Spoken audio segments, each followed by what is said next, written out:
Bonjour, dans cette vidéo, nous allons parler du sens moral lors d'une négociation et de quels sont les avantages que vous pouvez tirer en étant juste et équitable.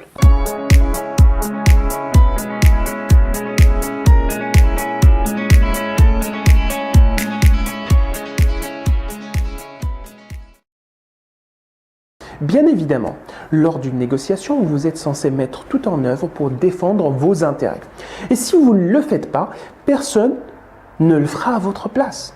Néanmoins, cette démarche ne doit pas vous conduire à profiter à outrance d'une situation donnée, généralement désavantageuse pour l'autre partie, concours de circonstances, inexpérience de votre interlocuteur ou autre.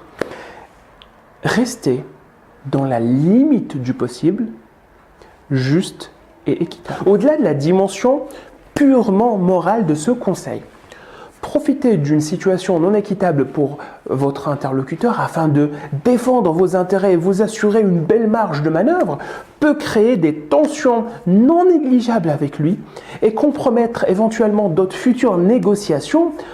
En revanche, se montrer juste et équitable quand rien ne vous oblige à l'être renforce le respect et la confiance de vos interlocuteurs envers vous, facilite vos transactions futures et à long terme vous constitue une bonne réputation. Voici donc un exemple de ce qu'il ne faut pas faire. Et combien voulez-vous pour votre voiture?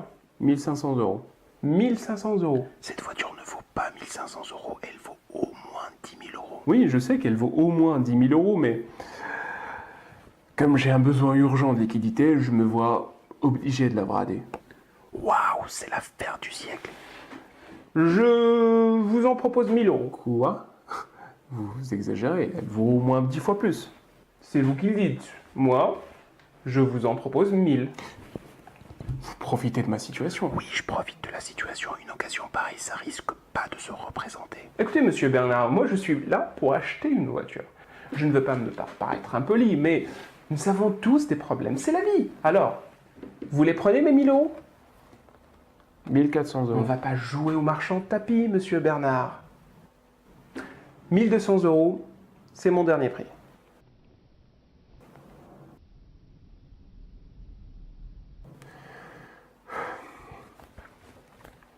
C'est d'accord.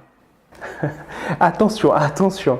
Quand je dis rester juste et équitable, cela ne veut pas dire faire preuve d'une bonté extrême en se concentrant sur les intérêts de l'autre ou de votre interlocuteur et oublier les vôtres. Non, non, non, non, c'est pas ça. Voici un autre exemple de ce qu'il ne faut pas faire. 1500 €. Oui, je sais qu'elle vaut au moins 10 000 €, mais comme j'ai un besoin urgent de liquidité, je me vois obligé de la brader. Aïe, le pauvre. Il doit être vraiment dans une sale situation pour accepter de vendre sa voiture à ce prix-là. Je vois que vous traversez une mauvaise passe. Je compatis et je n'aimerais pas profiter de votre situation. Je vous en propose 10 000 €.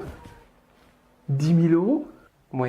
Bah écoutez, j'accepte avec plaisir, c'est très gentil à vous. Je vous en prie, monsieur Bernard. Trouvez plutôt le juste milieu, ni trop profiteur, ni trop généreux. 1500 €. Oui, je sais qu'elle vaut au moins 10 000 €, mais comme j'ai un besoin urgent de liquidité, je me vois obligé de la brader. Est-ce que votre besoin urgent de liquidité est la seule raison qui vous pousse à la brader, ou est-ce qu'il y a autre chose? Non, c'est l'unique raison. Bon, je ne sais pas exactement combien vaut cette voiture, peut-être pas 10 000, mais ce dont je suis sûr, c'est que le prix que vous proposez est très en dessous du prix du marché.